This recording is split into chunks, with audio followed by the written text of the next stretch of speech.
ఆయనలో కొన్ని ప్రశ్నలు ఉన్నాయి.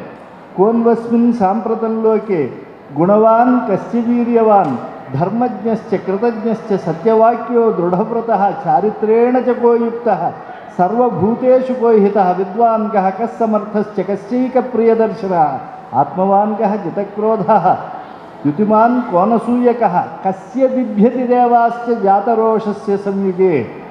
మహర్షి అడిగినటువంటి ప్రశ్నల్లో రెండు ఉన్నాయి. ఒకటి వీర్యవాన్ అని, ఎవడు కోపగిస్తే దేవతలు సైతం హడలిపోతారో అటువంటి వాడు ఎవరు అని. ఆయన రామచంద్ర ప్రభువు అని చెప్పారు. మరి అలా బ్రహ్మగారు నారదుడు ఉపదేశించిన తరువాత రామాయణము రాస్తూ ఉంటే రామాయణ మహామాలారత్నం వందే అనిలాత్మజం. ఆ రామాయణం అంతా కూడా ఒక మహామాల అయితే మధ్యేమణిగా నాయకమణిగా ఉండి ఉత్సాహ రసాన్ని చిప్పిల్లేట్లుగా చేసినటువంటి వాడు మన ఆంజనేయ స్వామి వారు.